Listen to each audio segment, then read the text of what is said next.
Hello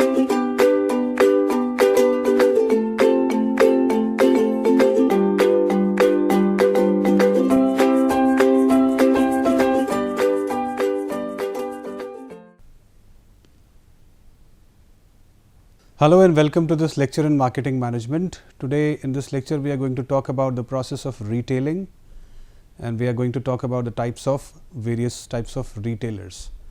So first of all, let me explain the concept of retailing, and I'll start with the definition and some examples, and then we'll move on to discuss the various types of retailers and the significance of each of them. So let me change the slides and take you through the slideshow. So first of all, we start our discussion with what retailing is. So retailing is a very popular word, and we are all consumers, and we have been consumers since a very long time, and therefore we go to retailers to purchase products and services. So retailing is an act of making the products and services available to the consumer for their final consumption. So let me read out the definition as written in this slide. Retailing is the final stage of any economic activity. Now, what does this mean? This means that the product that is manufactured at a place by the manufacturer, after coming out from the warehouse of the company, reaches the distributor, and the distributor in a city gives it to wholesalers. So the wholesalers reach out to the distributor and purchase the products, but the wholesalers are not responsible for the final sale of the product. The wholesalers then further push the product towards the retailers, and it is the retailer to whom the customers go and purchase the product from. So this activity of selling the product, or this activity of finally of making the product available for consumption, is called the retailing. So therefore it is written here that it is the final stage of any economic activity, because beyond this there are the consumers which are ready to purchase the product and consume it by paying the price for it. So retailing is the final activity, and then in words of Philip Kotler. So Philip Kotler says that retailing involves all the activities in selling products and services to the final consumers for personal non-business use. So Philip Kotler's definition says that the product is made available to the consumers, who then use the product for their personal use, and non-business use means the consumers do not process the product further, and they buy the product for their final use, they consume the product.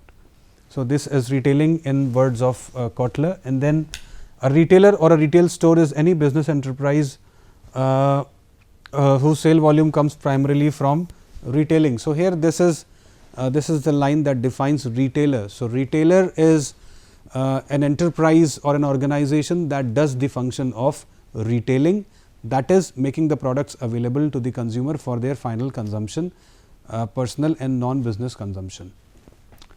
Retailer is the first point of customer contact. Now, looking from the other side of the supply chain, the retailer is the first point of contact for the customer, while for the manufacturer it is the last point of contact.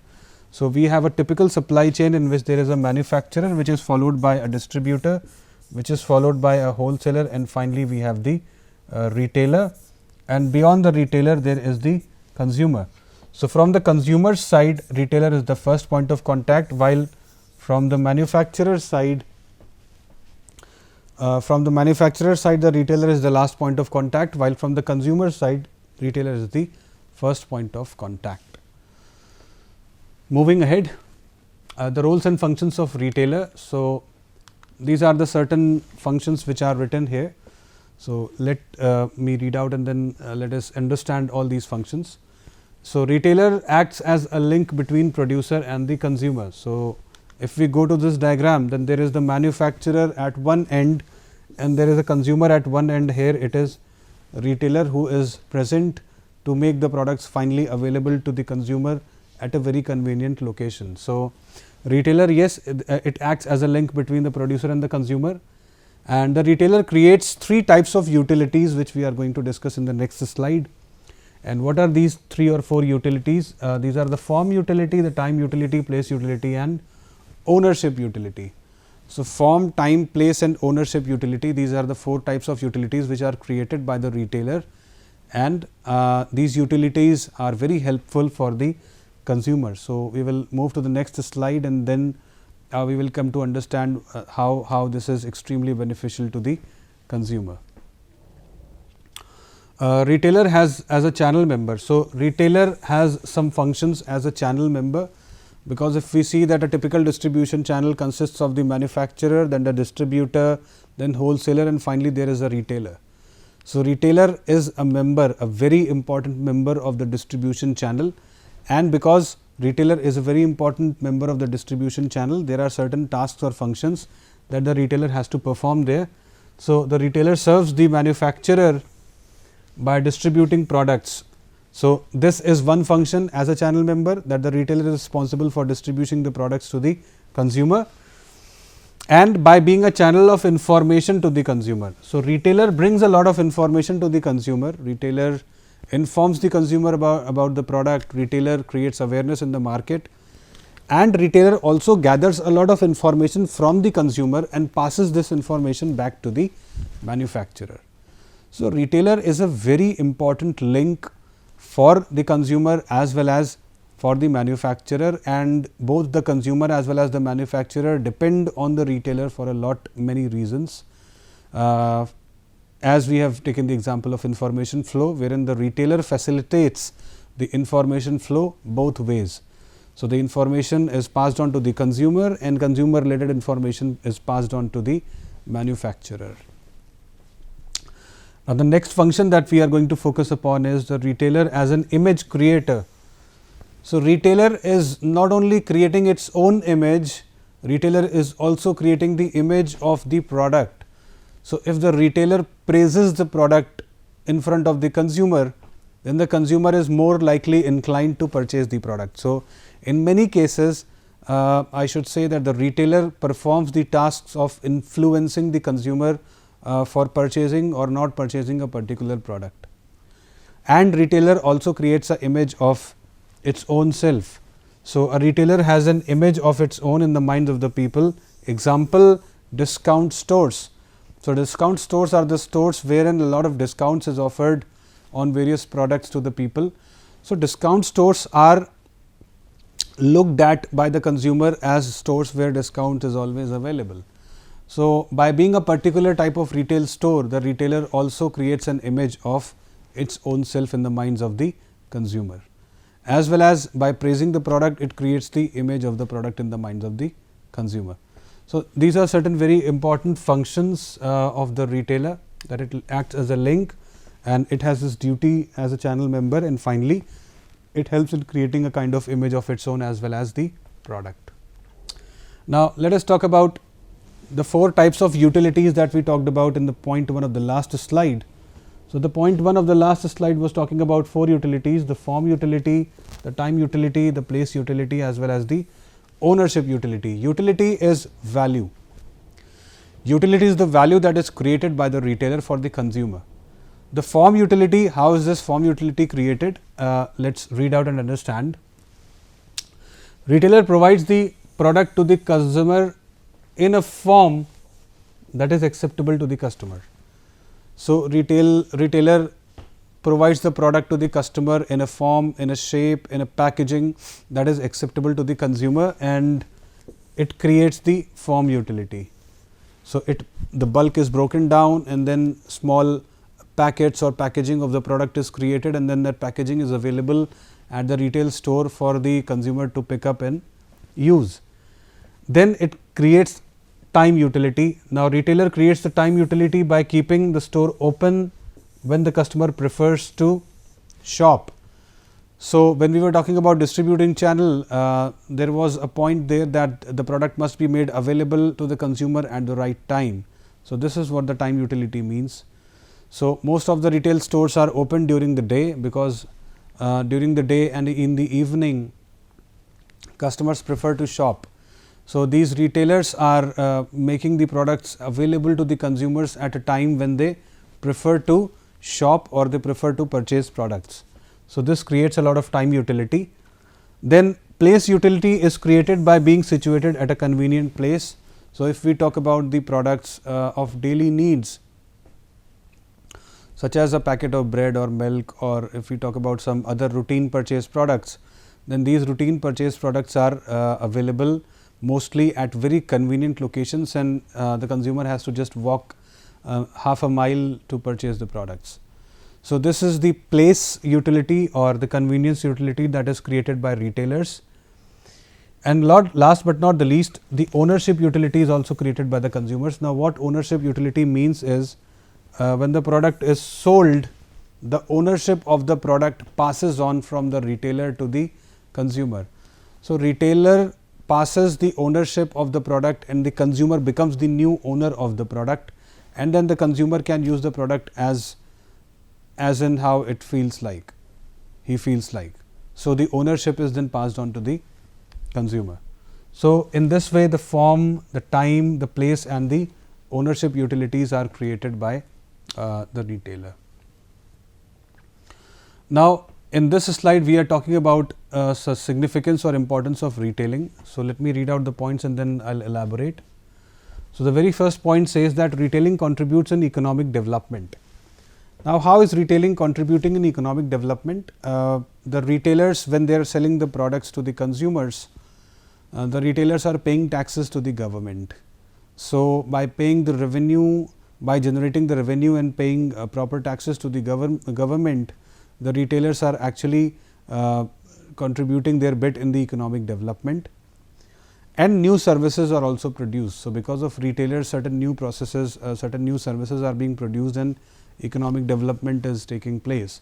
So, they have their fair share in the economic development. One of the most important points when we talk about significance of retailing is that retailing creates jobs.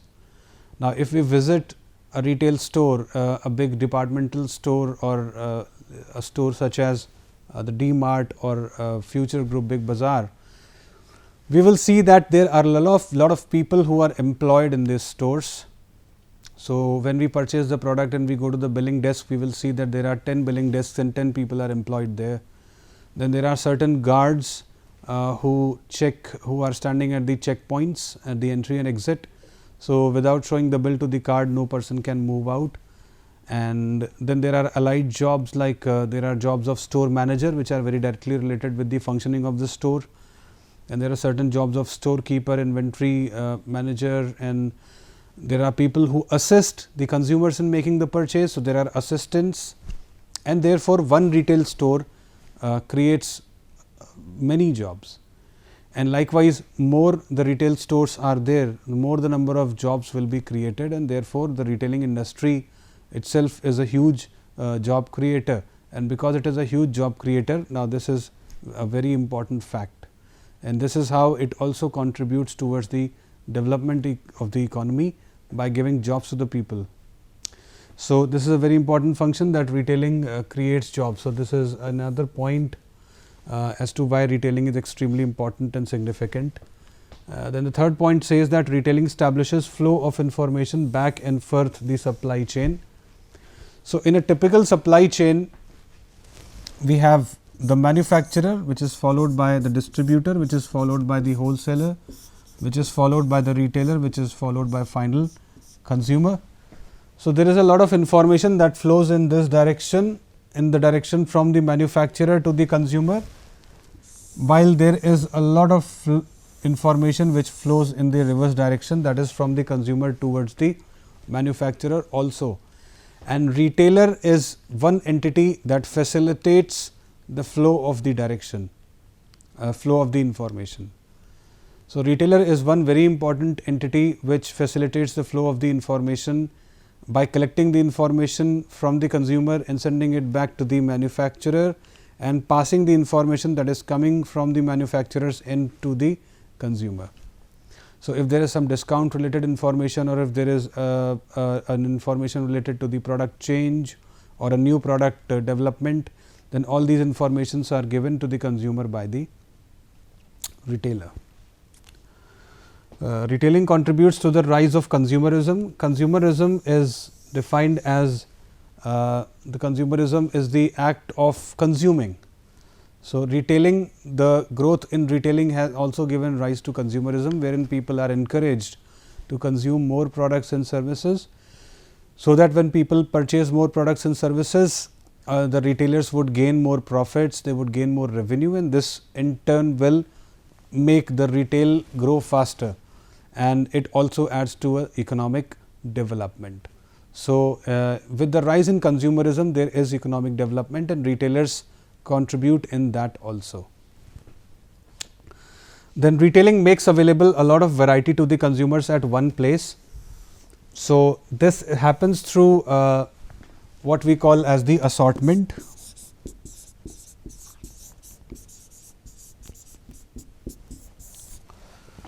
So, typically when a consumer goes into a retail store, the consumer has got a long list of products which he wants to purchase, and then the consumer pulls a cart, an empty cart, and he moves around the floor of the retail store, and he keeps purchasing whatever he needs, and once the consumer is done, he reaches the billing desk, and then the checkout process is started.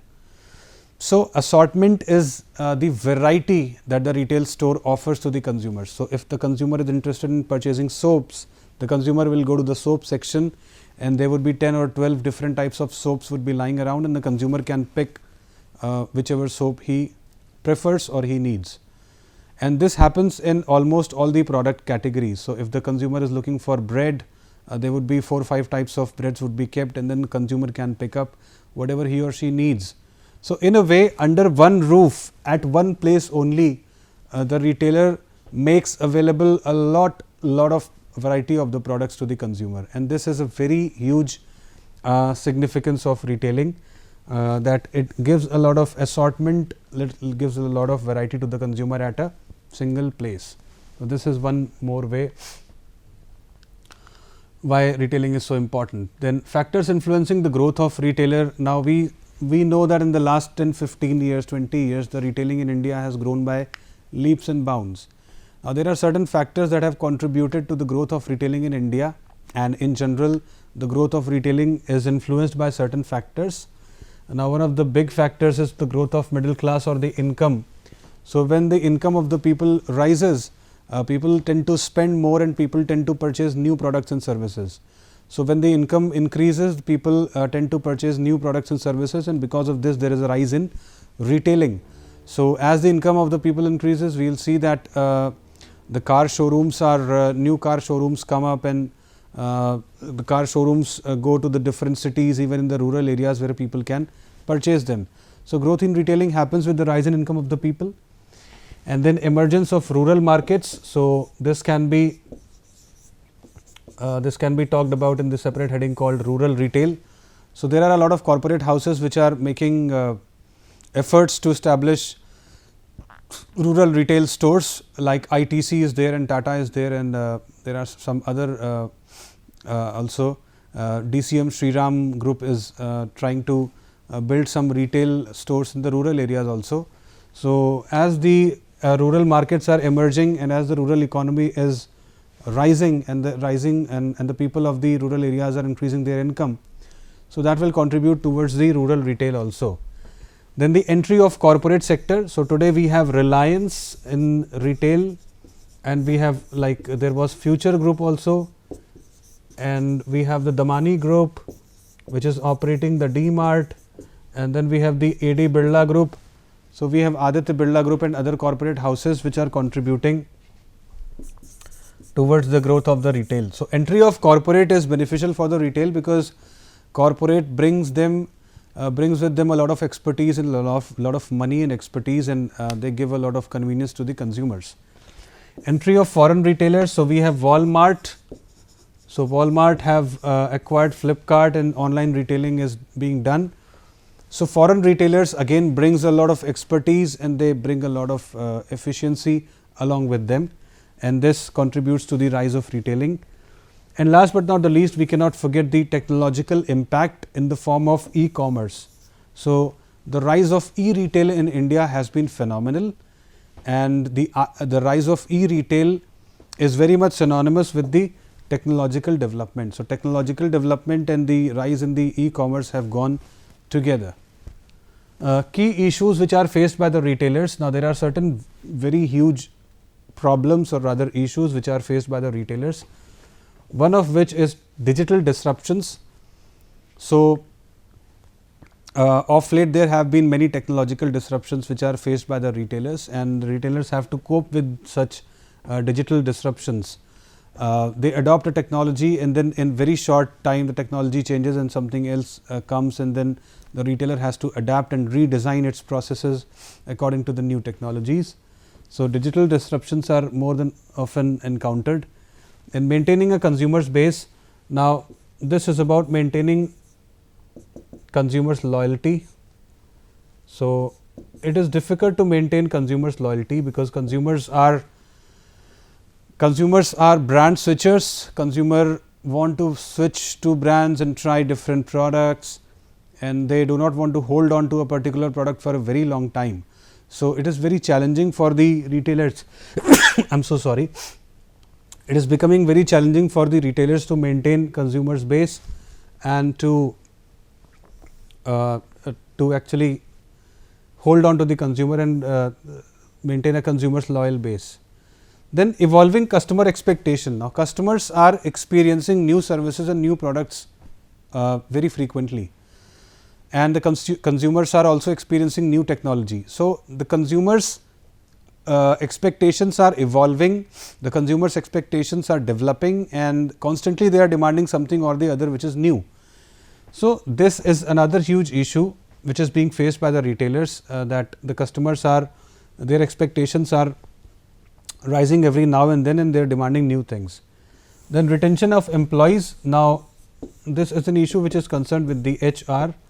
We know that the retail stores cannot function without employees, and because of the growth in retail, the employee attrition rate has also gone up, and because the employee attrition rate has gone up, so it is not easy for a retail store to retain and hold on to employees. And last but not the least, internal communication. So, there have been the complicated processes. So, the complications, or rather because of complicated processes, it has not been easy to communicate and to establish internal communication in a very efficient way. So, internal communication at times also becomes an issue, and because if internal communication suffers, external communication to the consumer also suffers. So, this becomes an issue. So, digital disruptions, maintaining consumer base, evolving customer expectations, retention of employees, and internal communications are some of the key issues faced by retailers.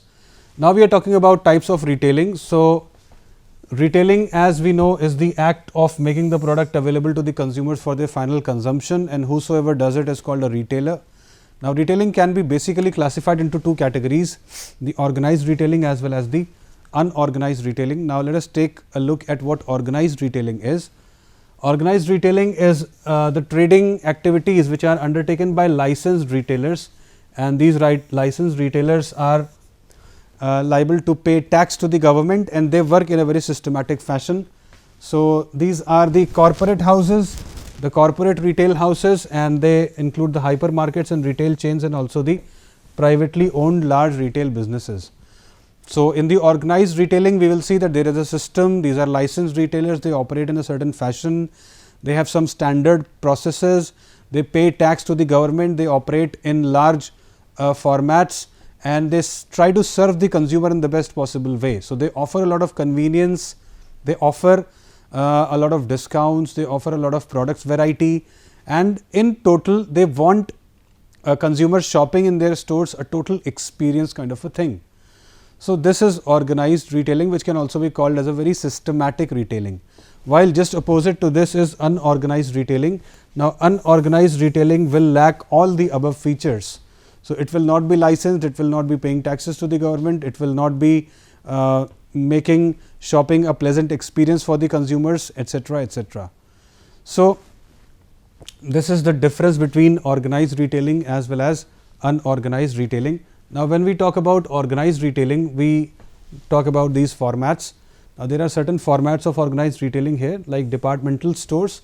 Now, there are big departmental stores where consumers go, and there is a lot of variety of the products kept, and consumers can pick up the products that they want, and then finally they are billed and they can pay the money and they come out. Now, the payment of the money can also be done in multiple ways. They can pay in cash, they can pay in card, they can pay through the various UPI apps which are available, and likewise. Now, there are certain discount stores. Discount stores is again an organized format, but in discount stores the consumers are given discounts, and these discounts invariably run all the time. Then there are some mom and pop stores which are also called kirana stores, but they have registration and they pay sales tax, or rather now it is GST.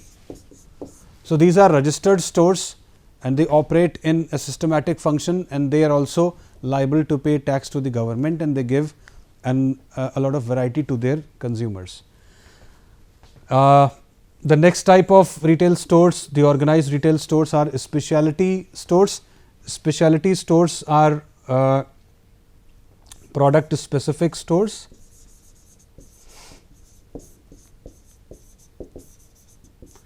So, by product specific stores, I mean that there are certain stores which would offer only clothes, while there are certain stores which would offer only medicines, there are certain stores which would offer only toys. So, these are very much product specific stores. And then there are these last two important formats. The second last format is malls. So, how can we define malls? So, malls can be defined as large areas or huge buildings which contain different retail stores within them. So, if there is a mall, the mall can contain a specialty store, the mall can contain a discount store also, it can contain a couple of or more than 2 departmental stores, etc. So, malls are places with multiple organized retail stores.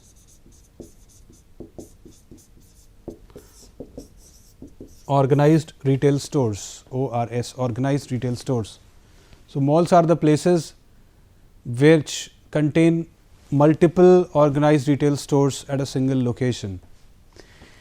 And then last but not the least, there are e-retailers. So, e-retailers are nothing but e-retailers are the retailers which work on the concept of e-commerce.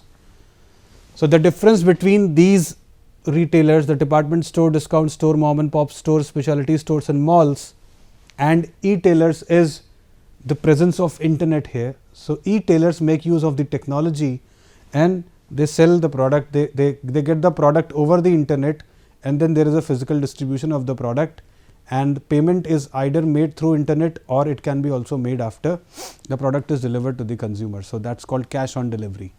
So, e-tailers operate in the e-commerce format, while other stores they operate in the physical format. So, these are the various types of organized retail stores. Then we talk about some types of unorganized retail stores. So, we have the local shops, the small local shops that do not pay tax, which are very temporary basis, the stalls which are held on the temporary basis. So, these are the local shops which are unorganized retailers.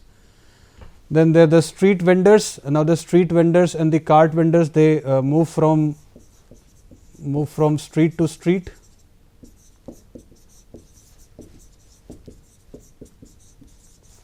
Or they also sometimes they set up their shop on the near the footpath.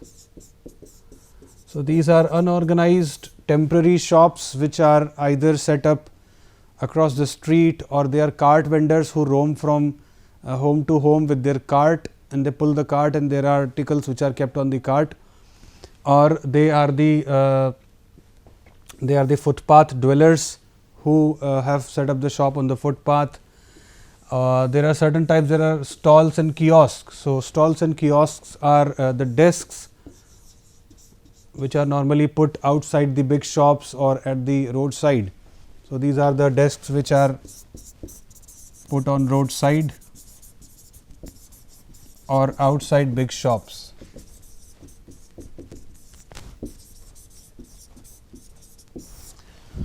So, at times we see that small desks and small shops are put outside some large shops or near the roadside and all. So, these are called kiosks and stalls, and these are also unorganized retail stores. So, there are certain formats like local shops, street vendors, cart vendors, kiosk and stalls. So, before we come to the end of the lecture, let us quickly summarize as to what we gained from this. So, in this lecture we first of all talked about retailing. Now, retailing was the function in which the product was made available to the consumer for their final consumption, and the entities or the organizations which were involved in this function were called retailers. So, the retail store is any business enterprise which does the task of retailing. Then from here we moved on to the roles and functions of the retailer. Now, there were three basic roles. The retailer was acting as a link between the producer and the consumer, then retailer as a channel member. So, there were certain duties as a channel member, and then there were certain tasks of the retailer as the image creator for self as well as the product. From here we moved on to the four types of utilities that the retailer creates: the form utility, time utility, place and ownership utility. So, the form utility was concerned with the form of the product, the manner in which the product was given to the consumer. The time utility was about time convenience. So, it was that the retail store would stay open at the time when consumers prefer to shop. Place utility was about location convenience, that the retail stores would be available to the consumers conveniently, and the consumers could go there and conveniently shop. And then there was the ownership utility, which was created as the product passed on from the retailer to the consumer. Then there was significance of retailing. Now, retailing has a number of significance that it contributed in the economic development. Through retailing, a number of jobs are being created. Retailing establishes the flow of information to and fro in the supply chain. Retailing contributes to the rise of consumerism, which again is responsible for economic development, because through consumerism people tend to purchase more products and more services, and they are encouraged to do so. And retailing makes available a lot of variety through assortment to the consumers. So, people get a lot of variety at a single place. Now, there were certain factors which were influencing retailing. The growth of retailing was influenced by the incomes of the middle class, the emerging rural markets, entry of corporate sector, entry of foreign retailers, and the technology in the form of e-commerce. Then there were certain key issues which were faced by the retailers. Those key issues were digital disruptions of the technology, maintaining consumer base involving customer expectation, retention of employees and internal communication, and which was followed by various types of retailing, as we have seen, organized as well as unorganized, and the various formats. This brings me to the end of the lecture. Thank you so much.